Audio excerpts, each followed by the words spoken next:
نحمده ونستعينه ونستغفره ونعوذ بالله من شرور أنفسنا وسيئات أعمالنا من يهده الله فلا مضل له ومن يضلل فلا هادي له وأشهد أن لا إله إلا الله وحده لا شريك له وأشهد أن محمدا عبده ورسوله الذي لا نبي ولا رسول بعده. قال الله تعالى في كتابه الكريم: أعوذ بالله من الشيطان الرجيم. يا أيها الذين آمنوا اتقوا الله حق تقاته ولا تموتن إلا وأنتم مسلمون.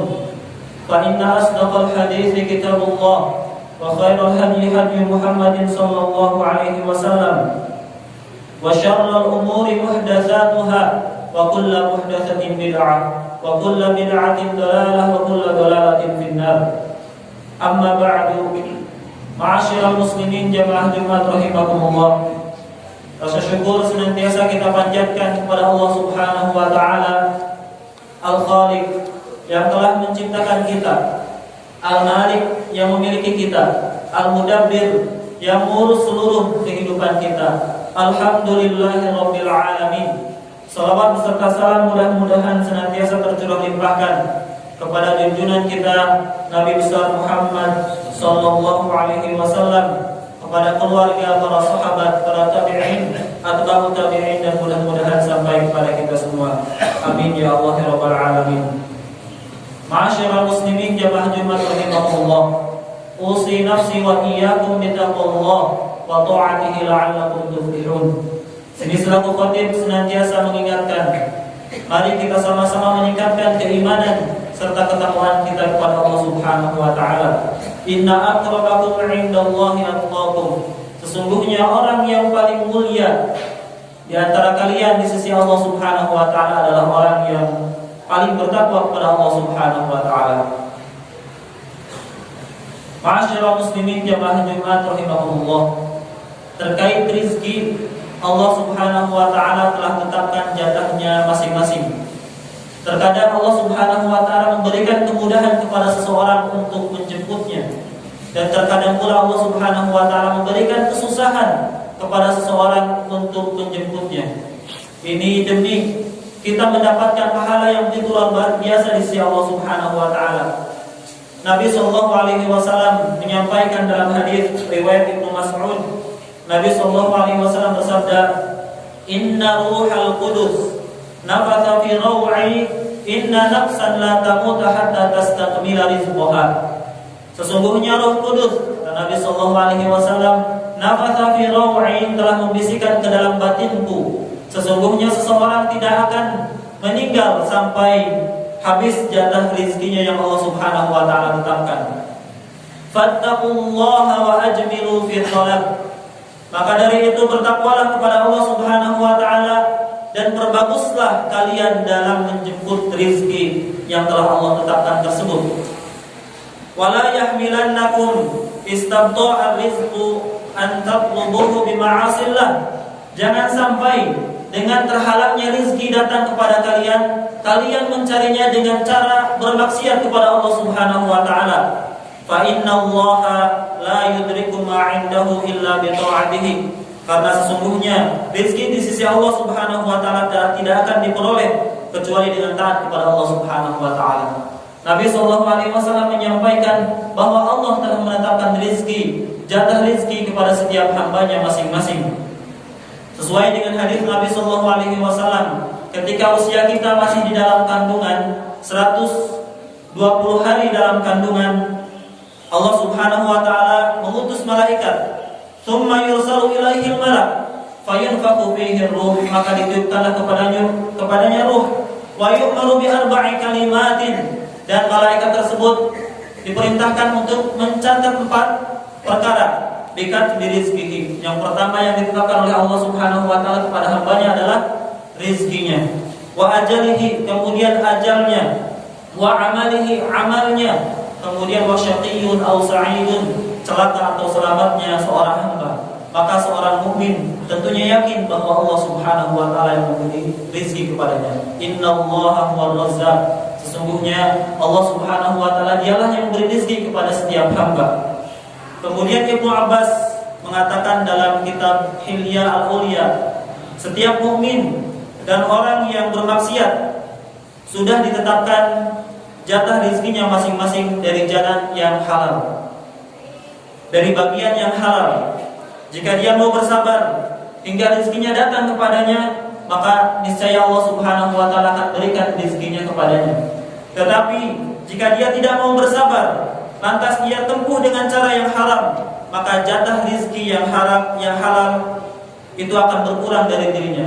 Ketika dia tidak bersabar, ketika mendapatkan musibah dari Allah Subhanahu wa taala, dia tempuh dengan cara-cara yang haram, dia mencuri, korupsi, kemudian mengurangi timbangan dan lain sebagainya, maka jatah rezeki yang Allah tetapkan kepadanya dari yang halal akan berkurang. Disebutkan bahwa orang yang bertakwa kepada Allah, orang yang bermaksiat kepada Allah telah ditetapkan jatah rezekinya dari bagian yang halal. Maka jamaah Jumat rahimakumullah, ketika kita mendapatkan kesulitan dalam menjemput rezeki, bertakwalah kepada Allah Subhanahu wa taala, karena di antara yang membuat mudah seseorang datangnya rezeki kepadanya yaitu dengan bertakwa kepada Allah Subhanahu wa taala. Allah berfirman dalam Quran surat At-Talaq, "Wa may yattaqillaha yaj'al lahu makhraja." Barang siapa yang bertakwa kepada Allah, maka Allah akan berikan jalan keluar dari setiap permasalahannya. Wa yarzuqhu min haitsu la yahtasib. Dan Allah Subhanahu wa taala akan berikan rezeki dari jalan yang tidak disangka-sangka. Masih dalam surat yang sama, Allah Subhanahu wa taala menyebutkan, "Wa may yatawakkal 'ala Allahi fa huwa hasbuh." Dan barang siapa yang bertawakal kepada Allah Subhanahu wa taala, maka Allah Subhanahu wa taala akan memberikan kecukupan kepadanya. Ma'asyiral muslimin, jamaah Jumat rahimakumullah, Allah Subhanahu wa taala menyebutkan dalam Al-Qur'an dan hadis-hadis Nabi sallallahu alaihi wasallam mencontohkan dalam hadisnya bahwa ada amalan-amalan ringan yang jika diamalkan oleh seorang hamba, maka Allah Subhanahu wa taala akan memberikan kelancaran dan kemudahan dalam rezekinya. Di antaranya yang pertama, Nabi sallallahu alaihi wasallam menyebutkan yaitu memperbanyak beristighfar kepada Allah Subhanahu wa taala. Ada seorang ulama di kalangan tabi'in yaitu Hasan Al-Basri rahimahullah. Beliau didatangi oleh orang-orang untuk memberikan solusi permasalahan yang dia hadapi. Kemudian orang yang pertama datang kepada beliau, dia mengeluhkan tentang paceklik, kemarau yang begitu panjang. Kemudian yang kedua datang kepada Hasan Al-Basri, dia mengeluh dengan kemiskinan. Kemudian datang yang ketiga kepada Hasan Al-Basri, beliau selalu gagal panen. Kemudian yang keempat datang kepada Hasan Al-Basri mengeluhkan dia tidak memiliki keturunan. Maka Hasan Al-Basri mengatakan, "Istaghfirillah." Beristighfarlah kalian kepada Allah Subhanahu wa taala. Lantas Hasan Al-Basri menyebutkan firman Allah Subhanahu wa taala dalam Quran surat Nuh ayat 10 dan sampai 12, "Faqul tastaghfiru rabbakum innahu kana ghaffara." Maka aku katakan, kata Allah Subhanahu wa taala, "Istaghfiru rabbakum." Beristighfarlah kalian kepada Tuhan kalian, innahu kana ghaffara, karena sungguhnya Allah Subhanahu wa taala Maha Pengampun. Boleh jadi terhambatnya datang rezeki kepada kita disebabkan karena dosa yang kita lakukan kepada Allah Subhanahu wa taala.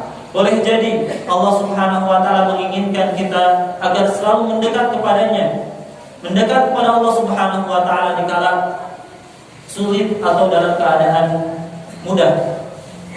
Yursilis samaa 'alaikum midrara wa yumdidukum bi amwalin wa banina wa yaj'al lakum jannatin wa yaj'al lakum anhara. Ma'asyiral muslimin, jamaah Jumat rahimakumullah. Solusi yang pertama ketika kita ingin mendapatkan kemudahan rezeki, memperbanyak beristighfar kepada Allah Subhanahu wa taala. Wallahi inni la astaghfirullah wa atubu ilaih fil yawm 70 marrah atau 100 marrah. Nabi sallallahu alaihi wasallam menyebutkan dalam satu riwayat bahwa Nabi sallallahu alaihi wasallam beristighfar kepada Allah dalam satu hari sebanyak 70 kali. Dalam riwayat lain, Nabi sallallahu alaihi wasallam beristighfar kepada Allah Subhanahu wa taala sebanyak 100 kali. Maka Nabi sallallahu alaihi wasallam saja yang sudah dijamin masuk surga oleh Allah Subhanahu wa taala beristighfar, apalagi kita yang banyak melakukan maksiat kepada Allah Subhanahu wa taala. Perbanyak beristighfar kepada Allah Subhanahu wa taala. Ma'asyiral muslimin jamaah Jumat rahimakumullah. Kemudian yang kedua, agar dimudahkan rezeki oleh Allah Subhanahu wa taala, yaitu menjalin hubungan tali silaturahim. Nabi sallallahu alaihi wasallam menyampaikan dalam hadisnya, "Man arada an yubsata lahu fi rizqihi wa yunsalahu fi atharihi falyasil rahimah." Barang siapa yang menginginkan dimudahkan rezekinya, dilapangkan rezekinya, kemudian dipanjangkan umurnya, maka hendaklah dia menjalin silaturahim. Yang dimaksud dengan menjalin silaturahim di sini adalah menjalin silaturahim dengan kerabat, dengan keluarga, dengan kakak adik kita. Jalin silaturahim. Apabila kita mendapatkan kesulitan, perkuat silaturahim kita dengan keluarga, dengan tetangga, dengan saudara-saudara kita. Kemudian an yubsata lahu fi rizqihi, maka dia akan mendapatkan kemudahan dalam rezekinya, dilapangkan dalam rezekinya. Kata Imam An-Nawawi, beliau mengatakan yang dimaksud dengan dilapangkan rezeki adalah rezekinya Allah bisa jadi tambahkan kepadanya. Jatah rezekinya Allah tambahkan kepadanya. Kemudian yang kedua, bisa jadi Allah Subhanahu wa taala memberikan keberkahan dalam rezeki yang dia dapatkan. Ma'asyiral muslimin jamaah Jumat rahimakumullah.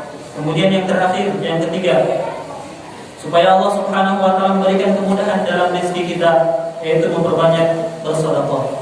Allah Subhanahu wa taala berfirman, "Wa ma anfaqtum min syai'in fa huwa yukhlifuh wa huwa khairur raziqin." Dan barang apa saja yang kamu nafkahkan, maka Allah Subhanahu wa taala akan menggantinya. Wa huwa khairur raziqin, dan Allah Subhanahu wa taala Maha Pemberi, sebaik-baik pemberi rezeki kepada hamba-Nya. Kemudian Nabi sallallahu alaihi wasallam menyampaikan dalam hadisnya, "Innallaha qala li anfiq unfiq 'alaik." Sesungguhnya Allah Subhanahu wa taala berfirman kepadaku, "Anfiq, berinfaklah kalian, unfiq 'alaik." Maka sesungguhnya aku akan berinfak ataupun memberikan ganti kepada kalian dari apa yang kalian infakkan. Maka ketika kita ingin diberikan kemudahan oleh Allah Subhanahu wa taala dalam urusan dunia kita dan diberikan kemudahan dalam urusan akhirat kita, maka perbanyaklah bersedekah, perbanyaklah beristighfar, perbanyaklah menjalin silaturahim dengan kerabat, dengan keluarga kita. Ma'asyiral muslimin jamaah Jumat rahimakumullah. Itu saja yang disampaikan pada khutbah pertama. Mudah-mudahan bermanfaat, khusus untuk diri khatib pribadi, umumnya untuk jamaah sekalian. Barakallahu li wa lakum.